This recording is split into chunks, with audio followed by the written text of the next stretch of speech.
ดูดีไม่แห้งมีกำลังกายกำลังใจทุกส่วนหน้าให้ความสุขกายสบายใจตลอด15 ราตรีทุกผู้ทุกคนที่ได้เบิ่งคลิปนี้ก็ขอให้สำเร็จเกิดในชาติใดก็ถึงบ่อึดบ่อยากบ่ยากบ่จน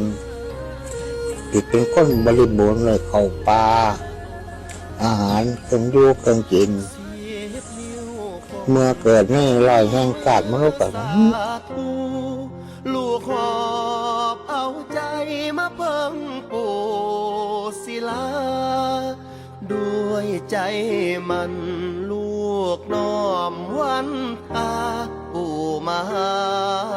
ศิลาสิริจันโทมาขอเพิ่งบารมีแนวบอดีหมอดป่วยมรณะให้เงินไหลน้องให้ทองไหลมาให้ชีวิตผู้ขาเจริญผู้ศิลาซอยลูกหลานแน่ซอยโปดซอยแก่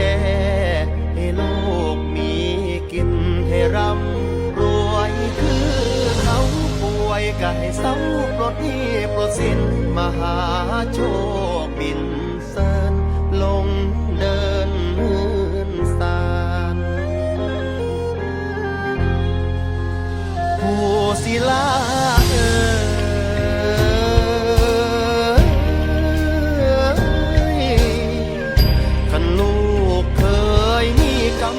เห็นชีวิตย้ำอยู่บ่อนเก่าให้ผู้โปรดซอยบันเทาให้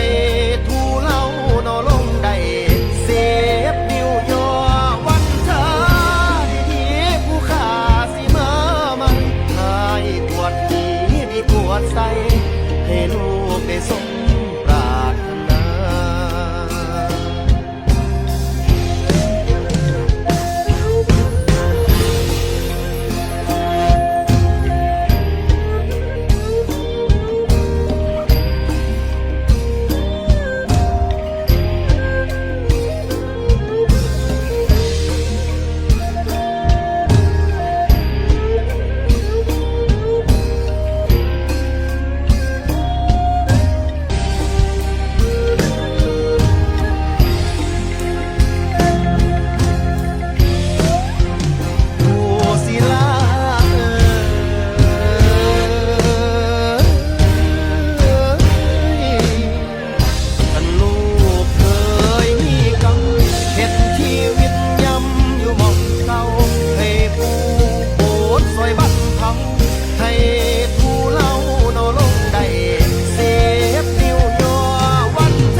ฝัน